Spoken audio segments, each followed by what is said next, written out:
by the military-industrial complex.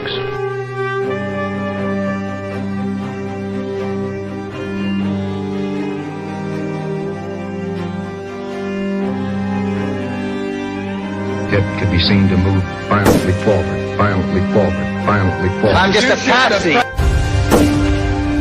Let's win there.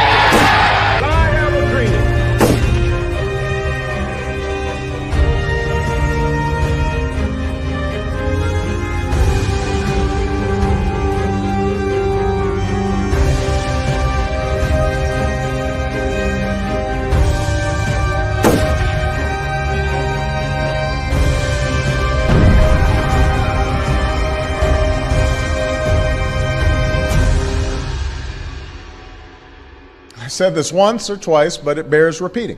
If you like your current insurance, you will keep your current insurance. You think about the Army and the Navy and the missions they run to protect the world, they run on SAP. Well, you have done a really spectacular job. I guess pretty much everybody at this table is your customer, so Exactly. That's not so bad. Exactly. I want to congratulate Thank you, Mr. President. Thanks.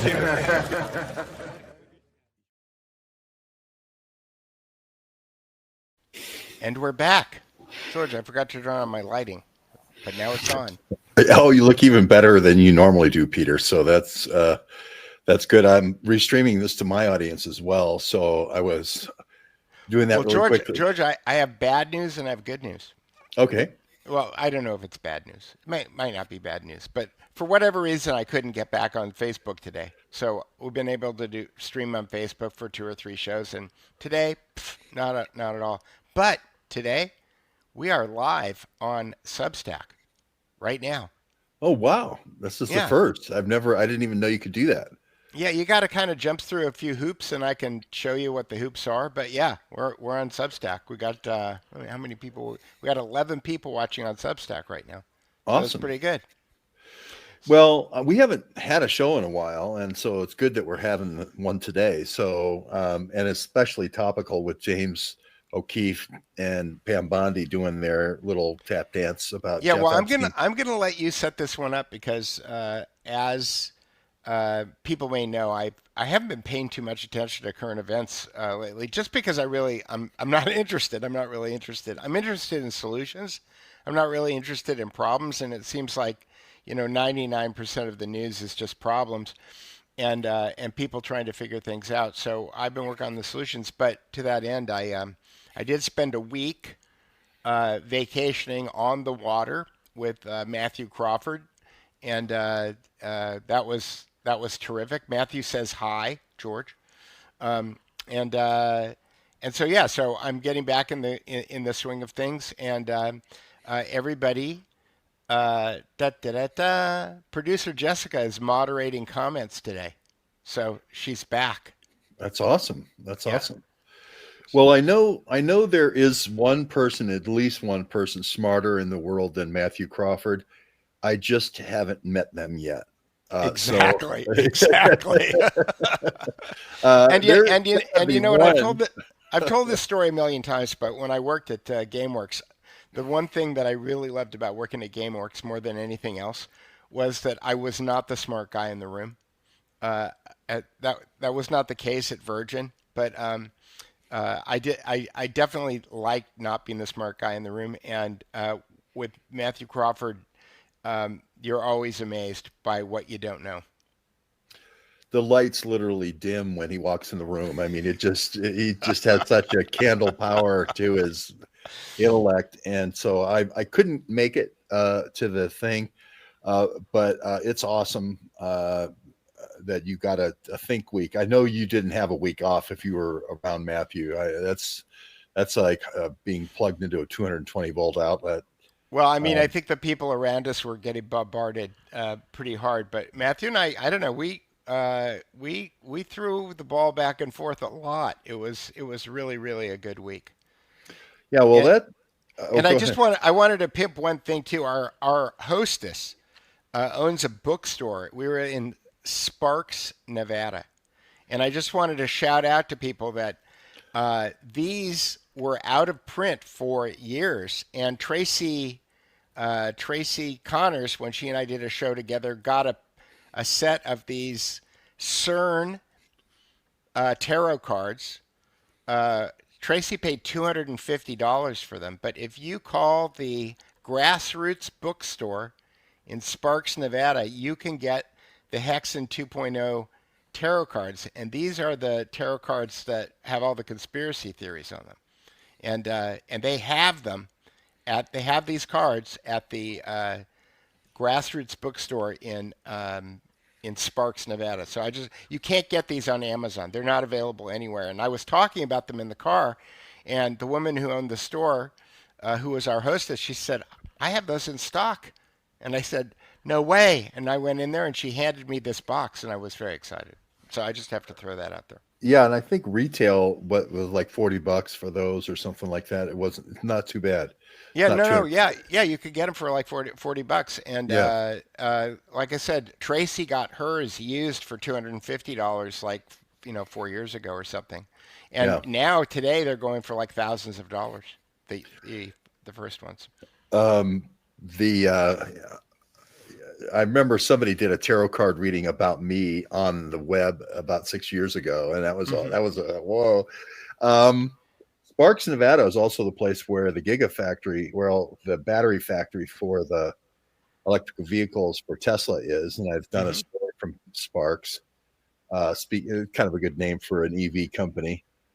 And so, just as far as the problem set up here, and then I'll give you the solution, because you did the solution way back then, which was Jeff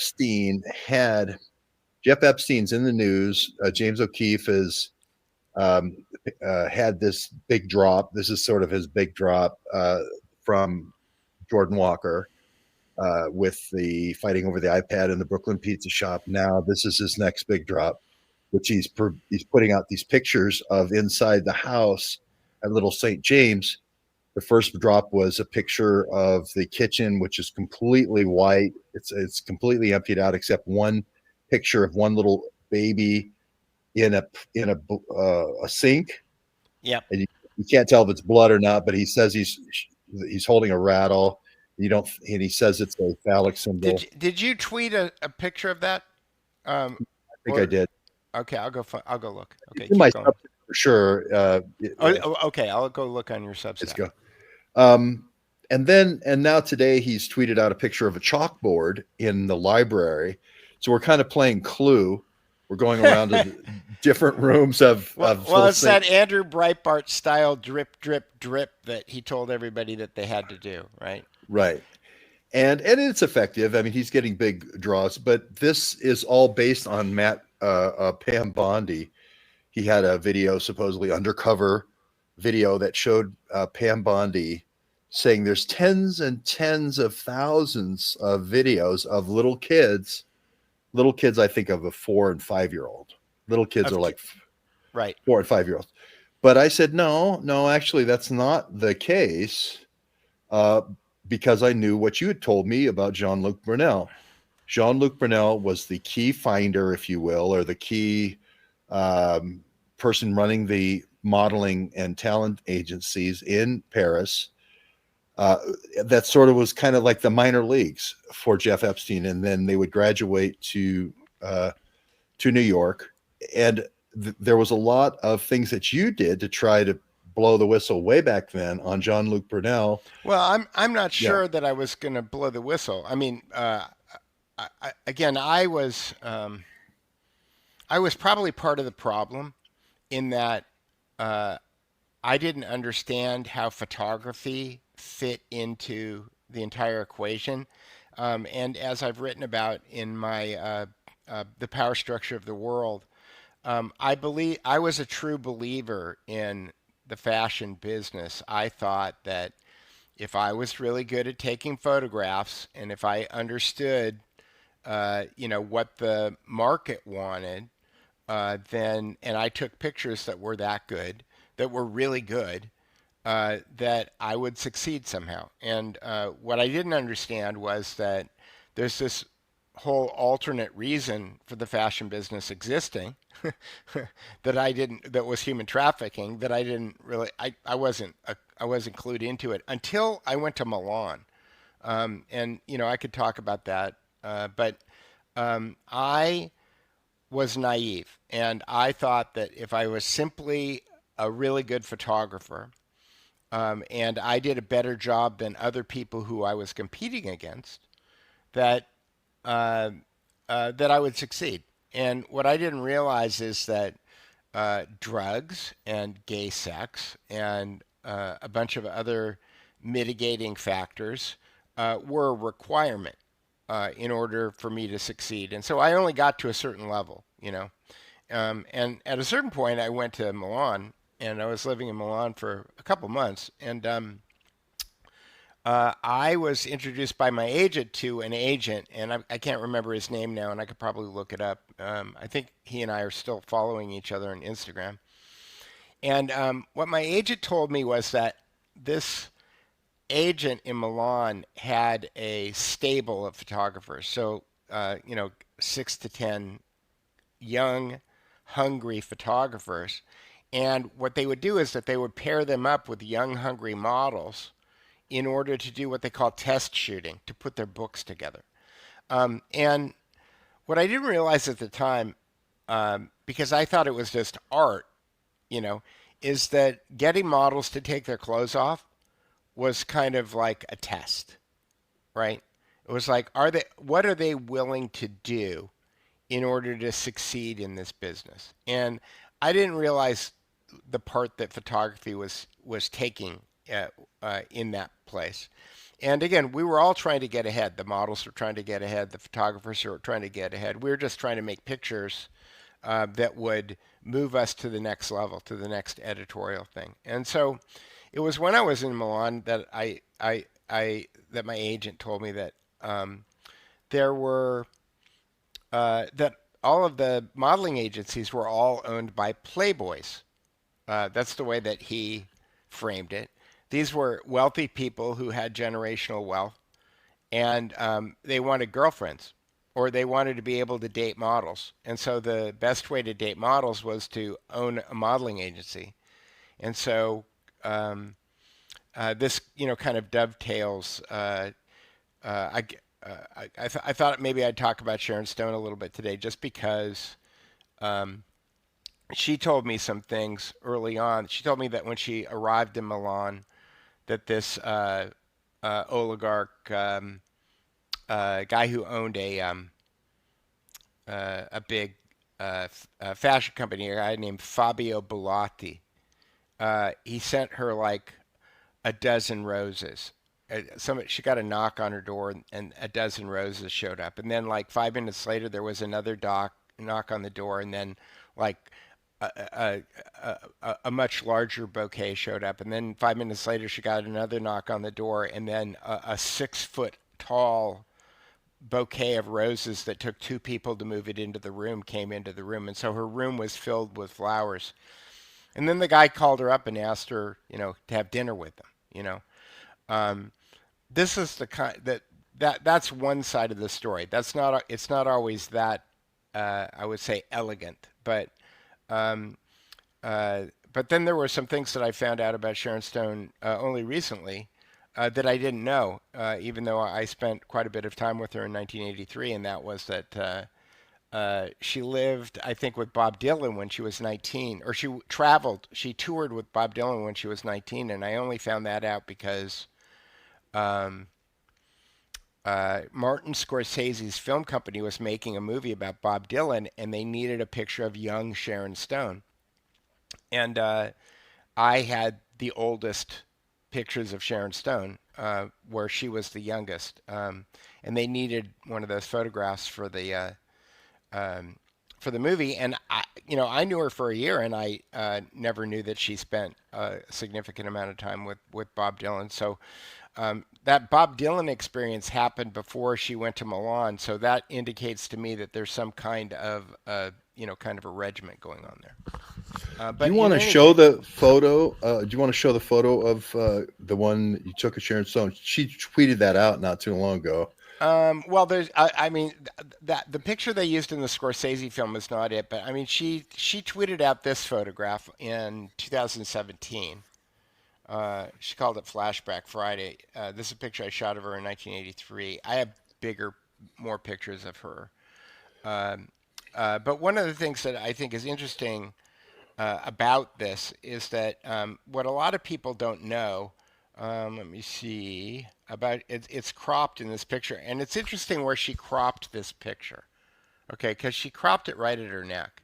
Okay, and what a lot of people don't know about Sharon Stone, and she tweeted this picture later, is that she has a scar on her neck that goes from all the way around her neck. You can see it. Can you see it in this picture? Sure, easy. Yeah, Yeah. right Yeah. here. Yeah. I mean, and this the story that she tells is that this scar was she was breaking a horse when she was 14 years old, and that the horse leaped over a fence, and she literally got clotheslined. And I've talked to 2 or 3 women who have broken horses for a living, and they all tell me that story is nonsense. It's not. It's just a nonsense story. So in any case, why am I talking about this? I'm talking about this because there's an organized mechanism for moving young girls from the United States over to Europe, where they're taken into these agencies, and they're a long way from home. They don't have any money. They're in a country where they don't speak the language.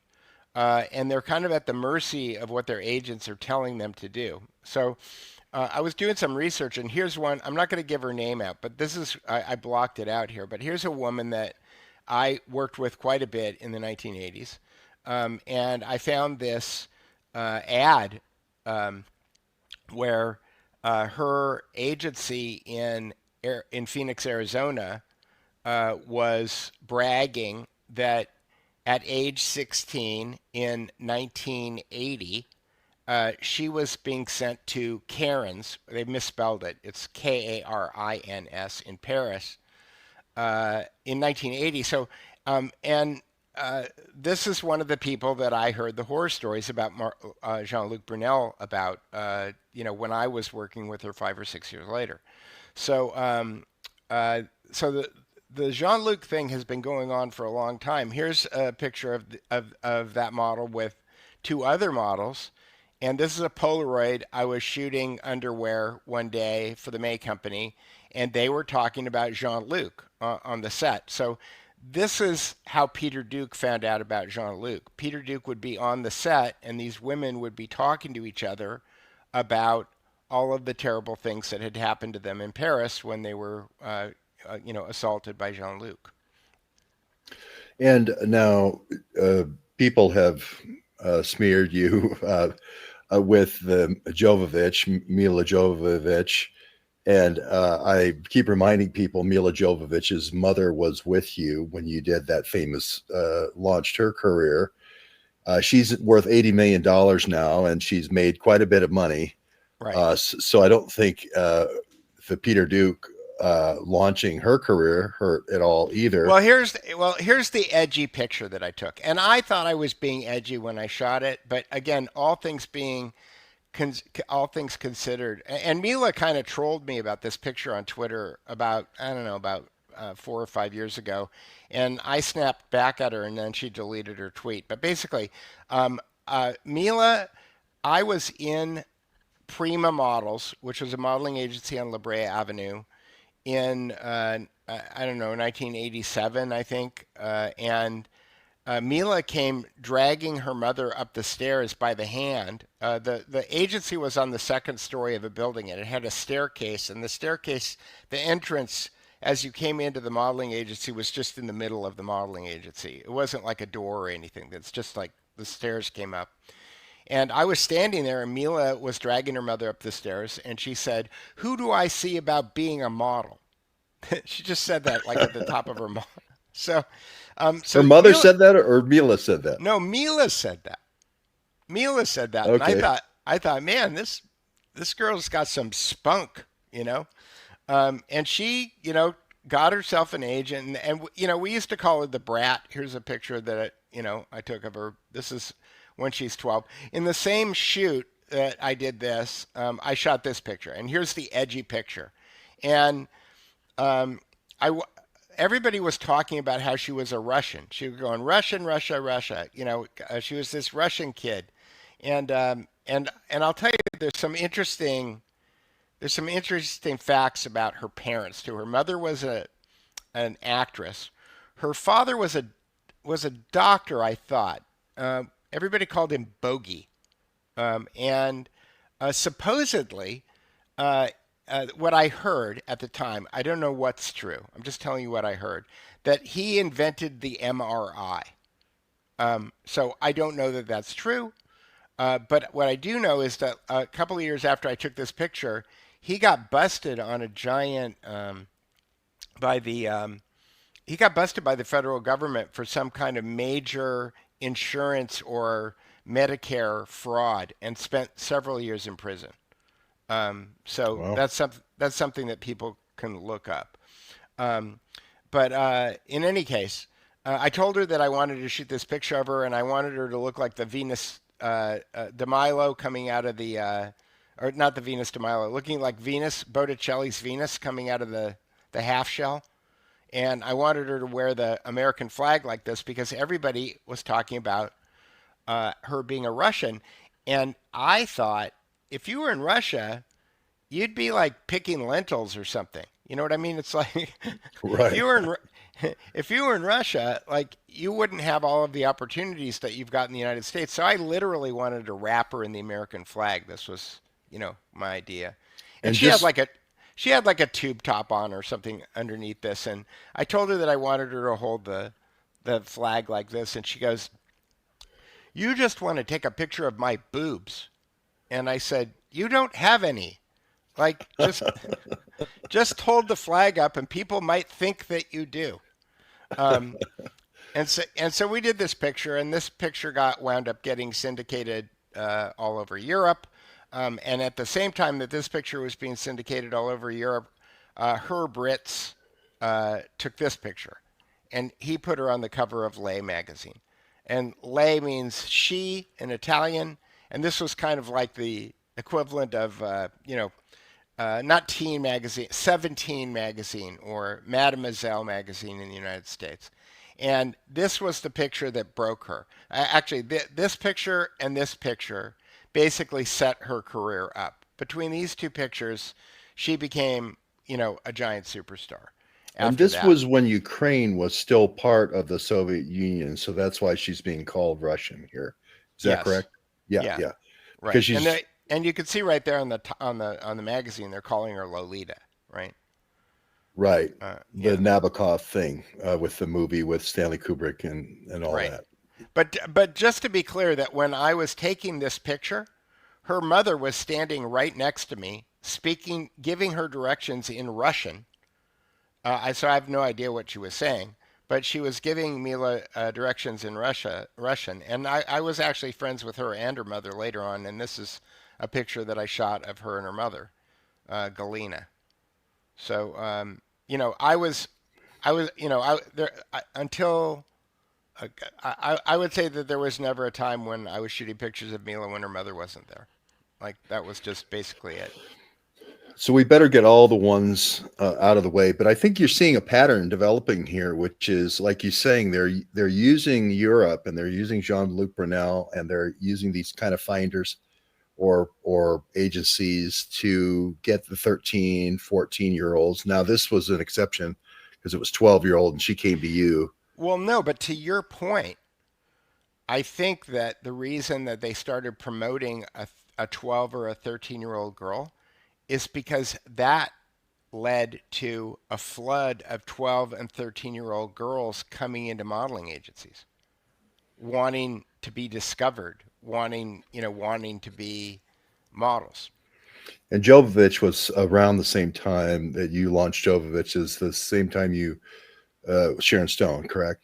No, Sharon Stone was like 83 and Jovovich was like 87 or 88. Okay, so here's the last one. I mean, we can throw a couple of other ones in there, but Kathy Ireland, I think, as a 15-year-old. Yeah, Kathy Ireland was probably, I want to say, 1980. And I was working at a place called Lenny. It was a catalog house. And in fact, I think, I was thinking about this today. I always thought that somebody should make a TV show about catalog houses because what people don't understand is that these catalogs that they used to get in the mail in the 1980s, there were factories that cranked these things out. And I worked in one of them. It was in Marina del Rey. It was called Lenny. And we had 6 or 8 studios going all the time where we would be shooting Bloomingdale's and Neiman Marcus and Macy's and a dozen other department stores. We would be shooting all of the catalogs in one place, right? And the model dressing room, this is where I met Rick Caruso's wife, Tina. And I worked with her for years in all of the different places that I worked. But yeah, you get these places and, a dozen models a day are coming into these places and they might be working for 2 or 3 different department stores. Going from set to set to set. And so, yeah, so I think it was probably 1980 or 81 that I met Kathy Ireland, and she was 15 years old. And I could tell when I looked at the film that Kathy Ireland was going to be a big deal model because when I got the film back the next day, and I used to get the film back, we would shoot it on rolls, right? And you would put the film on a light table, and then you would look at it with a magnifying glass called a loop, and you would try to figure out which ones were the good pictures in order to pick for the catalog, and you would mark it with a grease pencil. And I noticed that there were 2 poses on Kathy Ireland's. I had 2 strips of film on the light box, and I noticed that the same pose was on 2 different strips, and I put the strips together, and I noticed that she had a routine. So from frame to frame to frame to frame, she was doing the same. If you watch Zoolander with Ben Stiller, Yeah. he goes through all the poses, right? Yeah. But it's interesting because Kathy Ireland, when she was 15 years old, and she was going to go to Europe, but part of the reason I think that Kathy Ireland is worth like $1 billion. Mila's only worth 80 million. Okay, and right. I think that part of the reason that Kathy Ireland became so successful was that she didn't go to Europe without her mother. Right. Yeah. And there's many others here that you launched and not as famous. I wouldn't say that I launched them. I would just say that I was there early. I recognized their talent early, and I was always trying to be helpful. Again, I was a true believer. I didn't realize that there was this whole human trafficking element. I thought it was all about making pictures, and I thought nude pictures were art. I didn't realize that what nude pictures are is just a psychology test for the subject of the camera. Will they take their clothes off? I mean, famously, Melania Trump did all of these kind of scandalous photo shoots with photographers like me, and I think that in a weird way that becomes a litmus test for the models. Yeah, and so you knew as you got further in your career that there were some things maybe not so good. You told me this morning you, as early as '86, had troubles with what some of the things Brunel was doing, but I don't know. Well, yeah. Well, like I said, the models. I used to before the World Wide Web before the World Wide Web happened. I used to joke that I thought that the fastest communication network in the world was the model dressing room. And that's because models would get on a plane from Paris, they would land in Los Angeles and walk into my studio in North Hollywood, and start telling me what happened in Paris or in Germany or in Tokyo or in whatever. And the hair and makeup room at the May Company, we had 4 like barber chairs that I stole. The May Company in downtown Los Angeles was being closed, and I went into the hair salon that was at the old May Company, and I took all of those old-fashioned 1950s hair chairs. They were all kind of like upholstered like a Cadillac. You know, they had Yeah, like the barber gold, chairs. they had barber chairs. They had gold sparkle upholstery.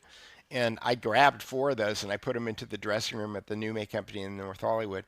So I had 4 chairs, and there was usually 4 models sitting in those chairs, and there was usually at least a couple of hair and makeup artists. The hair and makeup artists would jump back and forth between them. But gay men talking to young women turns into a chattering chatterbox of information that winds up happening. And it was, 85 that I started hearing this name, Jean-Luc Brunel. Jean-Luc, Jean-Luc, Jean-Luc, Jean-Luc, Jean-Luc, Jean-Luc, Jean-Luc. And so everybody coming back from Paris had a story about Jean-Luc. And at one point, the model that I showed you the picture of earlier, about, I want to say 6 or 7 years ago, when the Jean-Luc Brunel story broke, someone from Paris claiming to be a journalist called me up looking for that woman by name. And I thought that was very odd, because I know from personal experience that there's a lot of intelligence agencies that use journalists to find people. And I thought that it was very odd that, again, this goes back to 1980. All right. So this has been going on for a long time. And the person from this journalism outlet wanted to know if I could get in touch with this woman, and wanted to know if I had any information about Jean-Luc Brunel.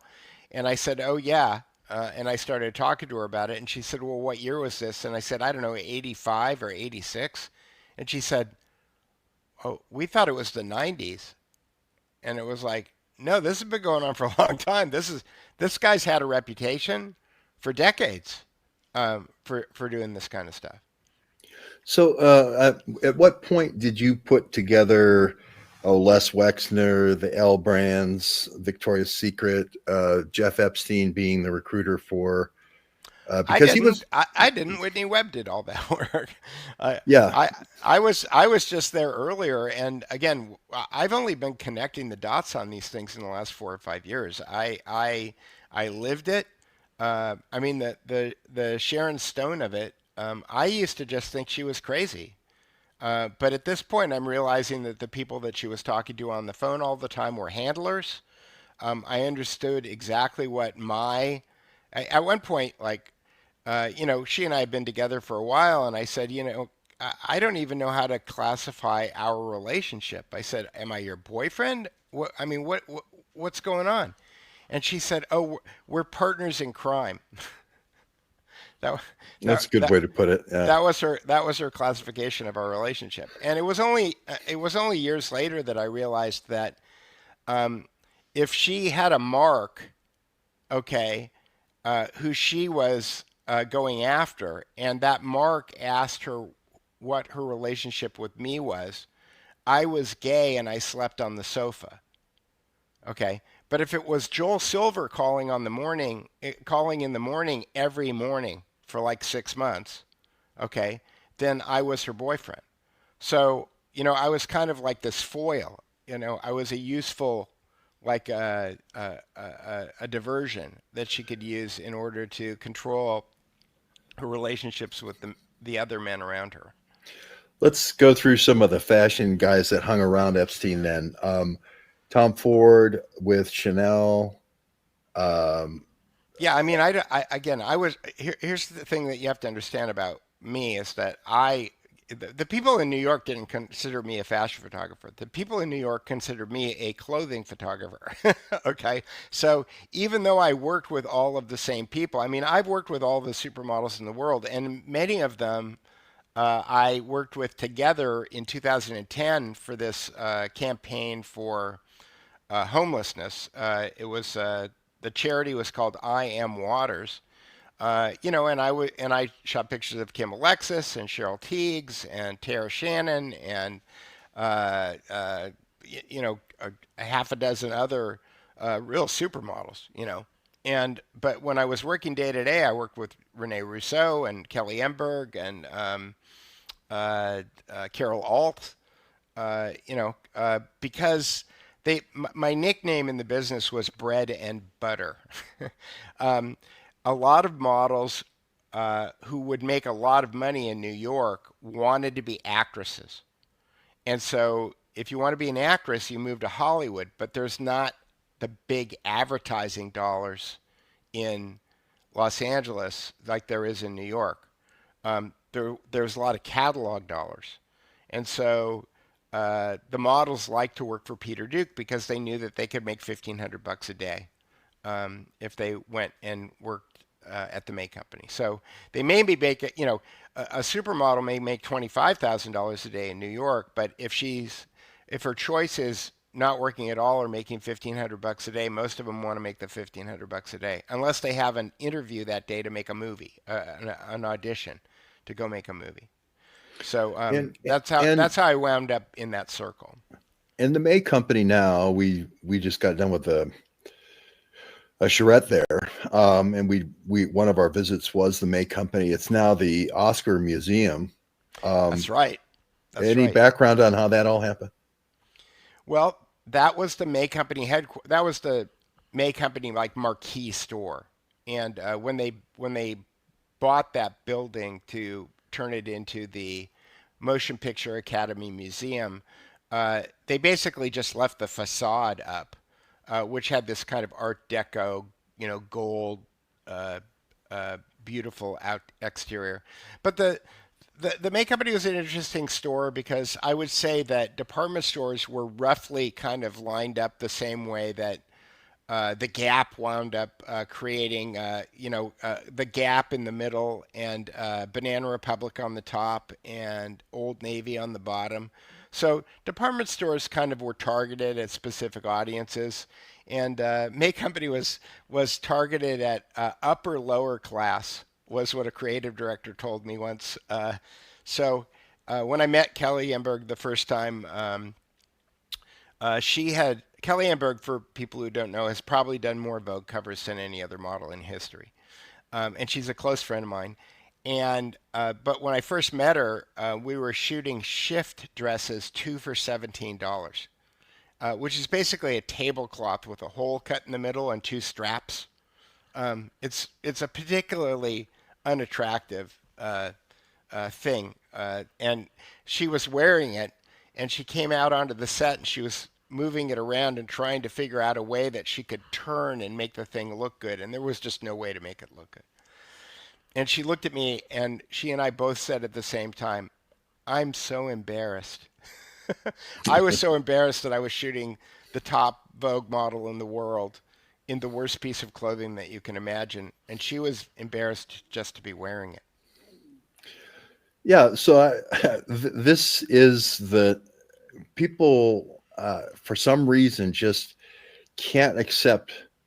And this week has been especially bad for me because they just can't accept that the people recruiting for Les Wexner and the Victoria's Secret and the L brands and the Limited and Chanel and all these, the Tom Ford that hung out with Epstein, that these would be the places that they would recruit girls to. I used to joke, George, and again, I thought I was joking. I didn't really understand right how on the nose I was, but I used to say everything in Vogue is for sale, and it's true. Everything in Vogue is for sale, and I again, I worked for Virgin, right? E-commerce. Who's the Virgin? The Virgin is Queen Elizabeth I. Okay. And then you've got Victoria's Secret. Well, who's Victoria? It's Queen Victoria. Okay. All of these things are British Empire canards, right? These are all extensions of the oligarchy, that comes from Great Britain. So at the top sits this kind of British oligarchy. But I believe that Victoria's Secret uh, was created not only as a fashion brand, but specifically as a human traffic. I think that oligarchs look at the fashion business like farmers look at a seed catalog.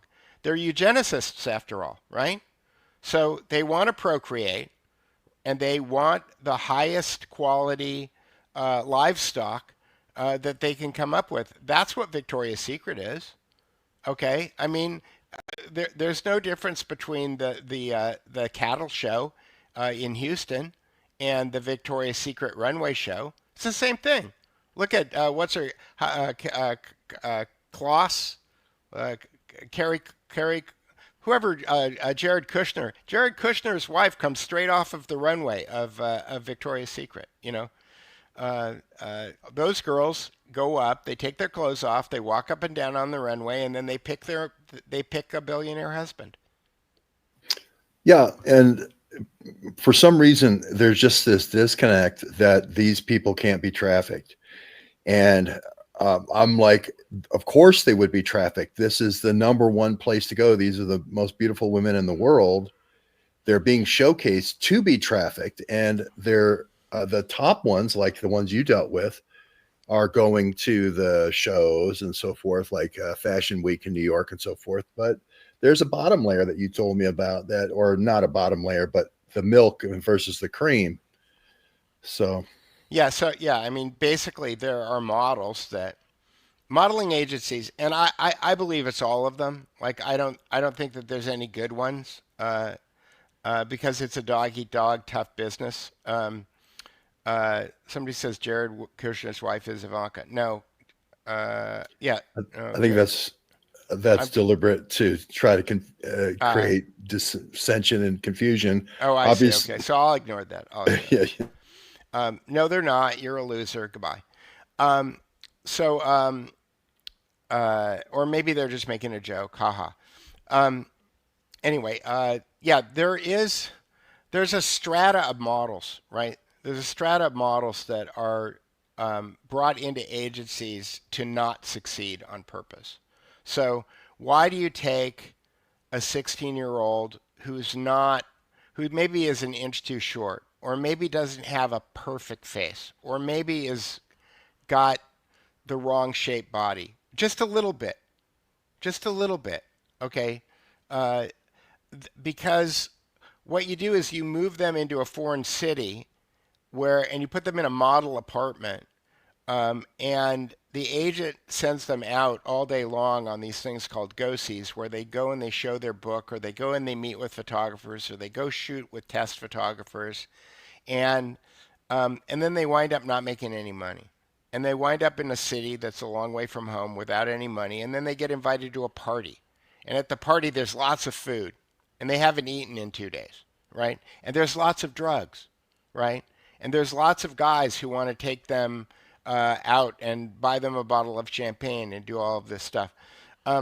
This is the tranche of models that are being trafficked, right? They're not quite. They're not the ones that can make money every day. There's the supermodels, and then there's the catalog girls, the girls who work every day doing different things. Maybe they do TV commercials and stuff like that. And then below that is another tranche, and that tranche is the desperate tranche, right? And the desperate tranche will do anything. I'll tell you a story about this woman who I found out later worked for Heidi Fleiss. So I don't remember her last name, but in the 1980s, there was no internet. So if I got a catalog job, the best way to figure out who the best models were in town that day was to go into the agency and to talk to the agents and get their model cards, right? So I would get a job to shoot a catalog, and all of the agencies were more or less in the same area in Hollywood, so I could hit every agency in a couple of hours. Either that or I could wait for them to messenger me all the cards, but I didn't really trust them to send me all the cards. I wanted it because there was little shell games that would go on all the time about who gets to shoot who. So the best way to figure out what the best models were would be to go into the agency, pick up the cards, and then go to the other agencies and pick up the cards. So I would go into the agency, and that way you could talk to the agents. You could say, well, is there anybody coming into town next Tuesday? Because I have this shoot next Tuesday.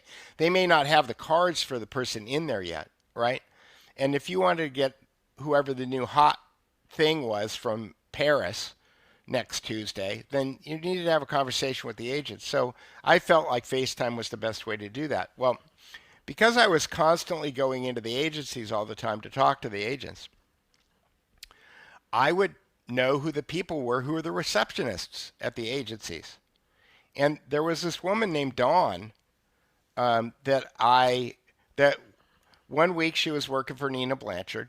The next week she was working for Next. The next week she was working for Prima. The next week she was working for Mary Webb Davis. I mean, maybe not the next week, the next month. Okay. But over the course of a year, this woman named Dawn, who I later found out worked for Heidi Fleiss, okay, was the receptionist at every modeling agency in Los Angeles. So why does a woman get a job as the receptionist at every modeling agency in Los Angeles? Because she's sitting right there when girls get rejected, right? A girl comes into Nina Blanchard and she shows her book, and Nina Blanchard says, and this is a beautiful woman, right? She shows her book, and Nina Blanchard goes, you don't have what it takes to be a Nina Blanchard model, okay? The woman is crushed. She zips her book up and she pulls it together, and when she walks out of the door and she's in the reception room getting ready to leave, she bursts into tears. And who's standing there to tell her it's okay? Dawn. Dawn is always there.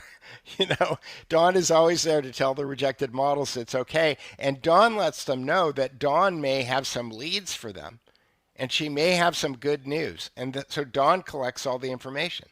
She's collecting all of the information about all of the girls who are getting rejected by all the modeling agencies. Okay, it's a whole rigmarole. So these people are being farmed like cattle, or I guess it's a ranch, right? So what do you call it? They're being, they're being managed like cattle. Yeah. Mm-hmm. Yeah. Homestead High School. You're muted, George, I think. Can you hear me? Can't hear you. You can't hear me? Can't hear you. Okay. You hear him? Okay, that's weird. Producer Jessica can hear you, and I can't hear you. Oh, it said muted. Wait, when you put it on. Well, I flipped it on and flipped it off to see if you could hear me. Okay, I'm gonna dip out, and then I'm gonna dip back in. So okay. Here we go. I'm removing. Okay, they myself. said they can hear George. Well, I just want to say I'm gonna remove you and then put you back in. There's Peter. you- Can you hear me now? I can't hear George. So producer Jessica can hear George, but Peter Duke cannot hear George. I don't know what to do. I'll leave, but I'll leave and come You back. can But hear him. but I'll just say briefly that we went here. I'll leave and come back.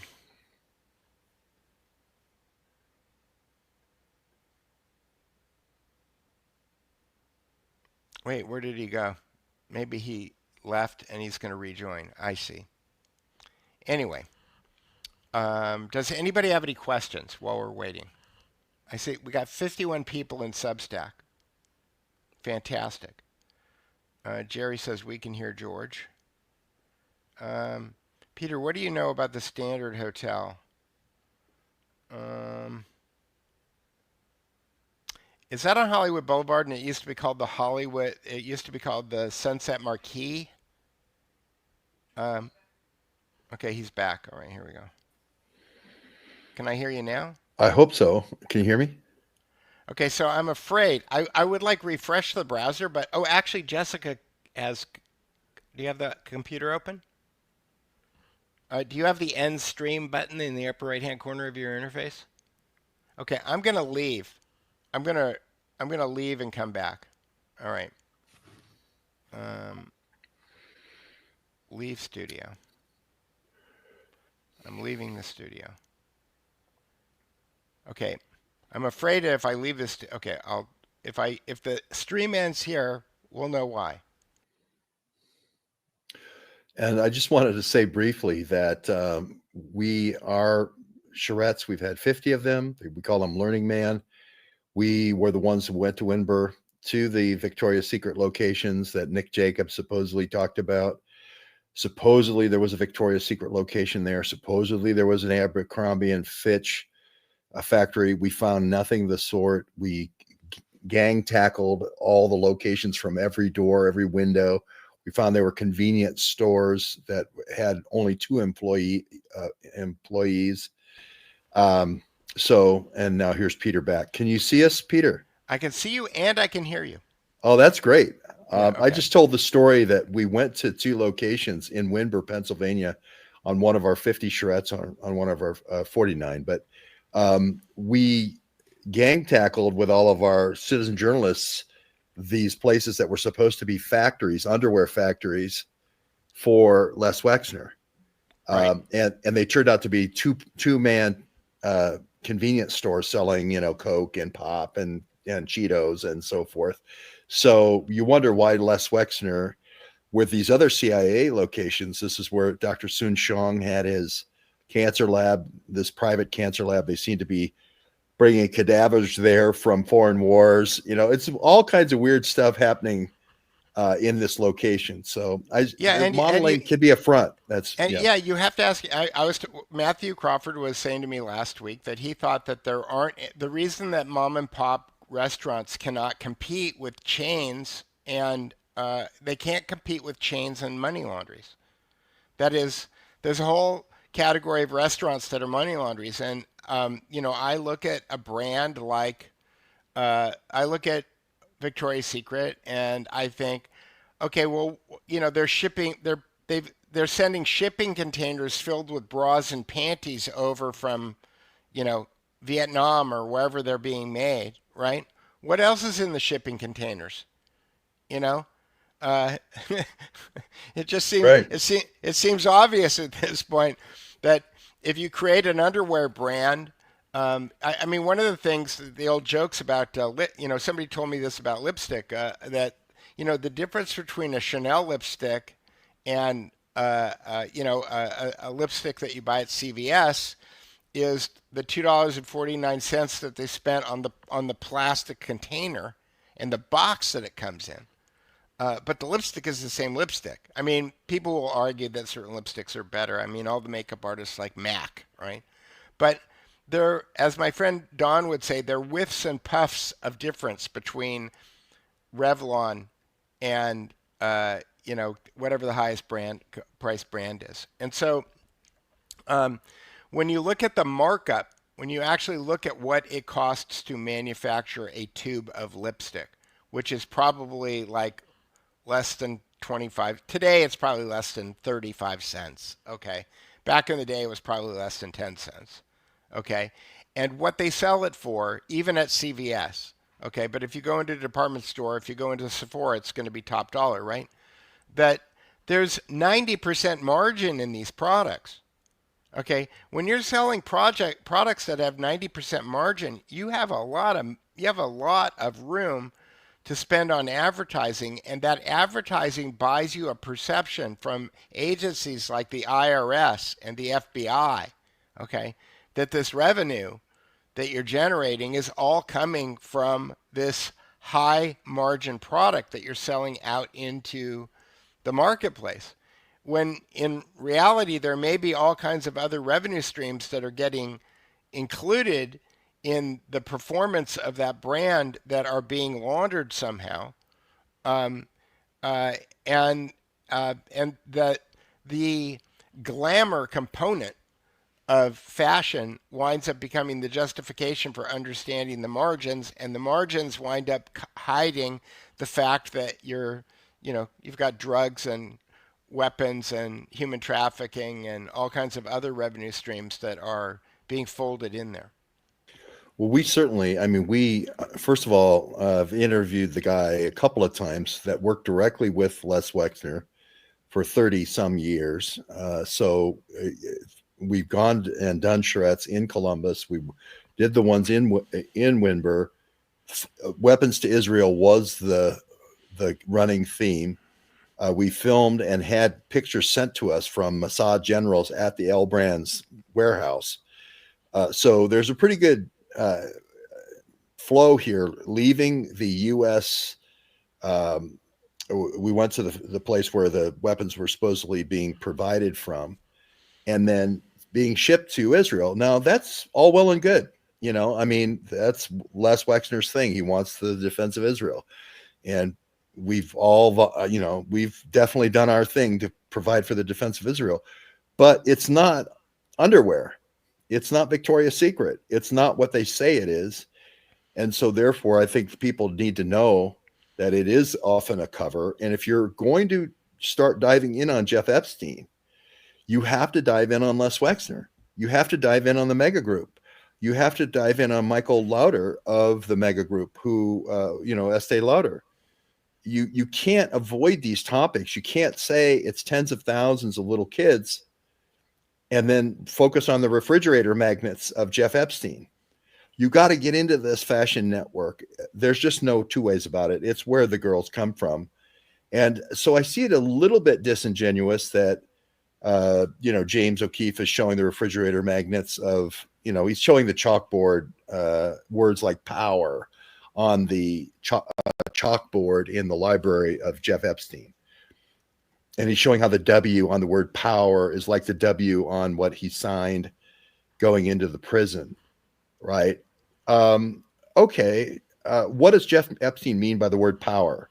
I don't know what he means by the word power. I assume it means if you learn, and there's all these books, it's like Hemingway, what a standard library, a personal library would have in this library. So there isn't like, well, I mean, at this point, we all know that James O'Keefe does these teases for things that don't wind up being news at the end of the day. And he uses the drip, drip, drip to be able to kind of con people into getting their attention. But, I don't know. I was a true believer in James O'Keefe at one point. I think that he's, as Mel Brooks said, the only thing you need to know is everything is showbiz. And I think it's all showbiz at this point. Is this power? Is this the thing that you're talking about? Yeah, this is the breaking story of today. It would be good to play this, Peter, for all right, people. You have to give me a thumbs up if you can hear the audio.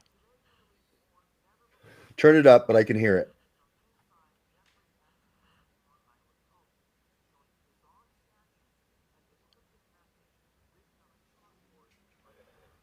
Let's go It's back. it's hard to hear.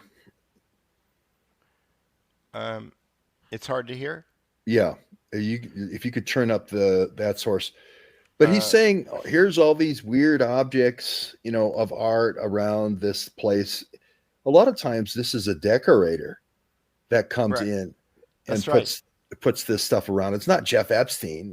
Epstein says, decorate it however you want, and then the decorator finishes it out by putting these little art pieces. Right. That looks like a desk. It looks like a desk, And there's a pair of slippers, like Aladdin slippers, and he has books. Yeah, and the books they're Salman Rushdie. That's the edgy book on the bookshelf is Salman Rushdie.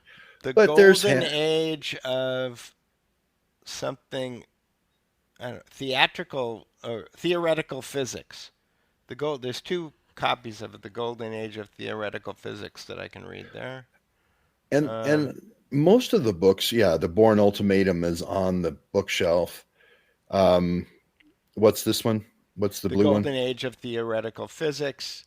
The Satanic Verses by Salman Rushdie. There's some slippers.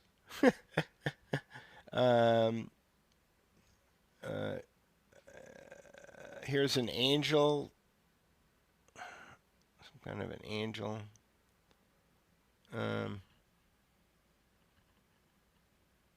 Or is it a... Oh, I see.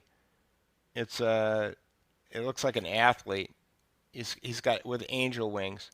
Okay. So his head is bowed, his feet are posted up in the air, and then he's got wings.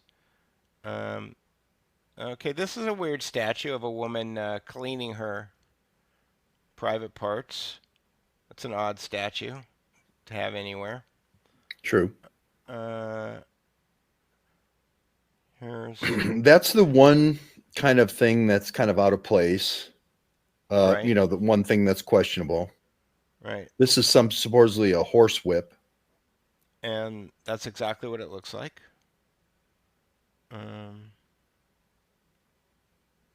The words that were written on the board, like you said, dank, brainy, power, description, mirror and face. Okay, what else? But my point is, instead of digging into the actual recruiting networks that he used with Jean-Luc Brunel, remember they both died within a very short period of each other. They both supposedly were strangled by bed sheets in their prison cell. Which is a very Masonic way to go. Yeah. Instead of diving into that network and looking at the girls that were sold to Saudi Arabia or the girls that went to the Amalfi Coast and went 12 miles into international waters and never came back, instead of looking into actual cases, he's asking the audience, hey, tell me what you think power means. At the end, he entreats the audience. Yeah, I want to be very careful, though, because, one of the things that you and I get accused of all the time is what we don't talk about. So, I mean, I do understand, why if you got that video, but here's the meta, George. Where do you get the video? Yeah, I say he's working with Pam Bondi. They're giving him the Palm Beach, would not be the Palm Beach police, but it would be the police in Florida. Right. I think had jurisdiction over this Little St. James, but the FBI. That's my question. And so, why does James O'Keefe get the video in the New York Times and the Washington Post and the Los Angeles Times and the San Diego Tribune and the local paper in Florida? Why don't they all get access to the video at the same time? Why is someone in the government, if it is somebody in the government, picking winners and losers in journalism? Why didn't George Webb get it? Why didn't Whitney Webb get it? Why didn't Ryan Christine or James Corbett or Richard Grove? Why didn't they get it? So I went to Little St. James on my own dime. Luke Rutkowski actually got there as well, and he got on the island. Yeah. So he actually got. I never set foot on the island, but I got close. I had a shark encounter, 2 shark encounters, but James but Luke got on the island, but he never got inside. And he says that. James says, look, Luke got on the island, but I got in the, and so we have this exclusive access. Right. And he's trying to sell it like, oh, I have a whistleblower who's coming forward now. So this whistleblower who has this inside access is about ready to give me inside access. Right. You know, it's kind of like the dripping faucet. Oh, there's more coming, you know, and, but it's taking us away from, you know, Trump's in Saudi Arabia. Today's in the UAE. Most of these women that didn't make it, like you're saying, ended up getting, you know, the 12-year-olds. I think a lot of them are in the UAE and in Saudi Arabia. Yes. I think they're there, you know? Yes. They get taken away and then they're there. And what are you going to do? Where are you going to go? It's a compound with grates on the windows. So you're not going anywhere.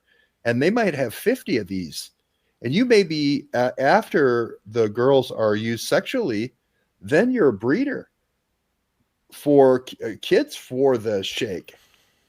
So, you know, to me, that's the obvious network to follow here with the trial trafficking.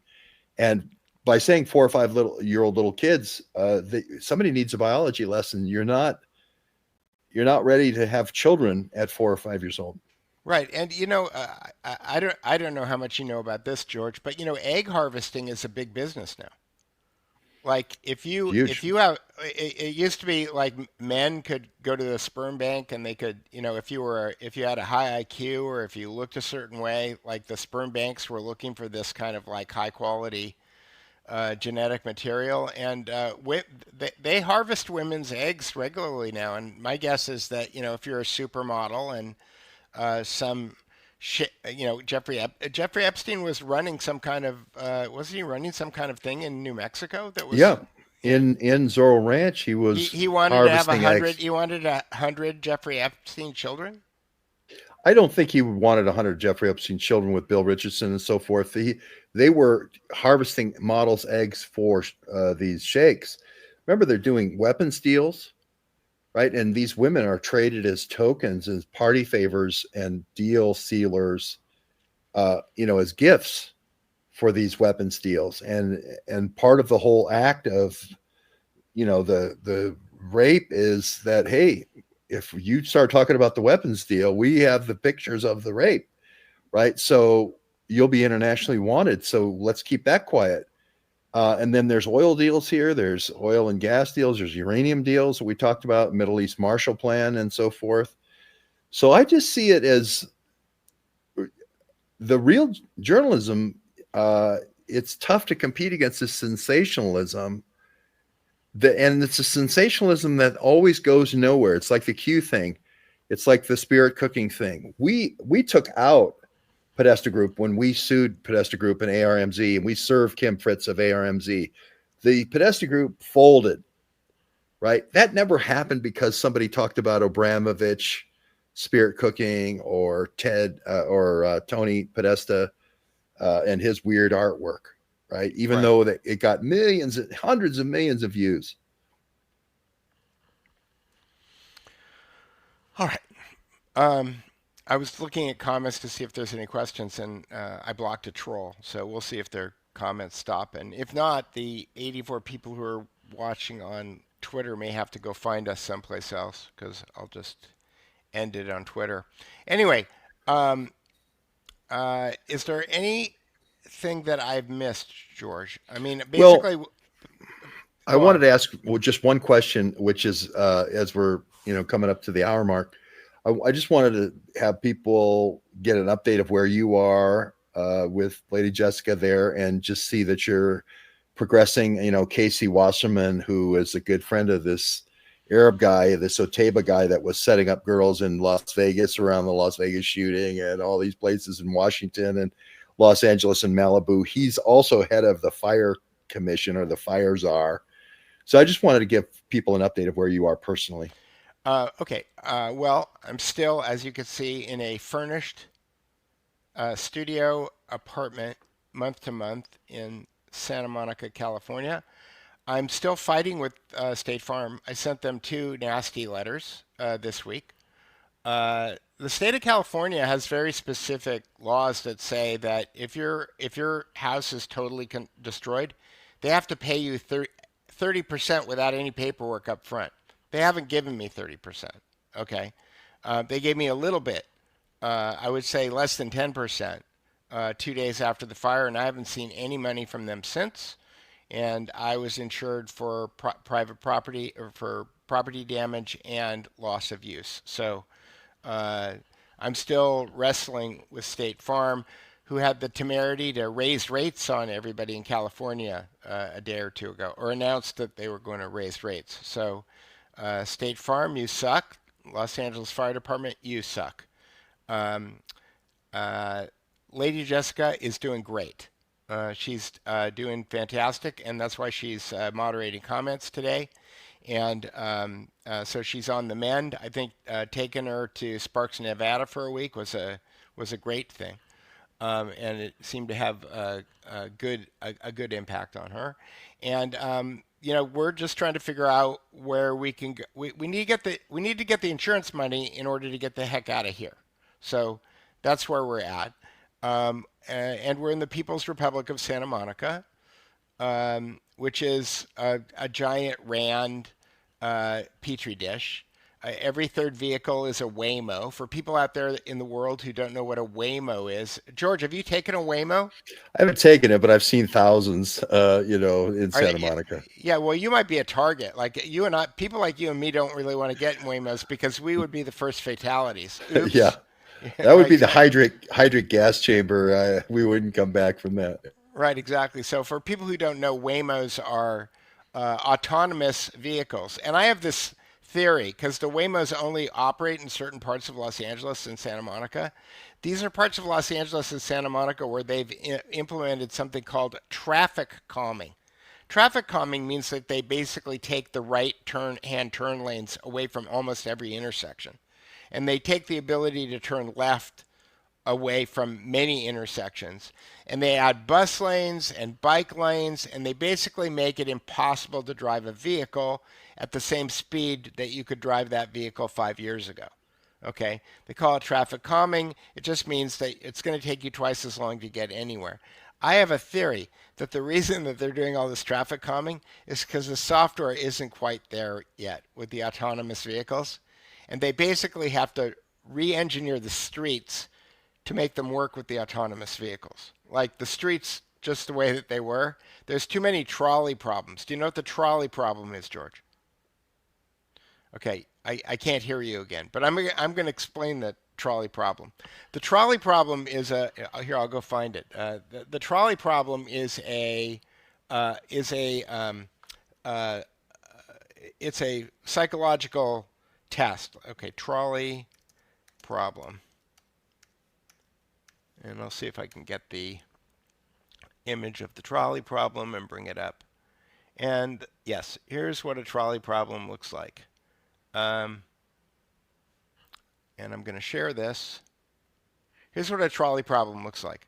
Okay, a trolley problem is, you're standing at the switch and there's an out of control trolley, and if you throw the switch one way, it's going to kill 5 people, and if you throw the switch another way, it's going to kill 1 person.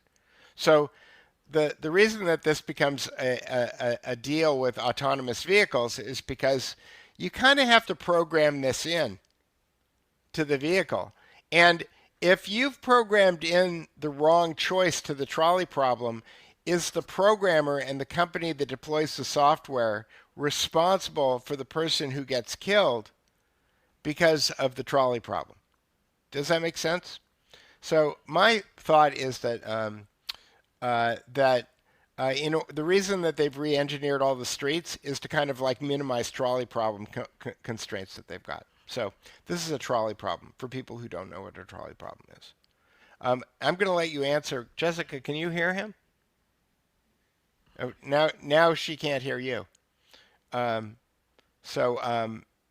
going to take you out and put you back in again. Here we go. Can I hear you now? No. Let's see. I'm going to mute you, and then I'm going to unmute you. I'm going to jump out.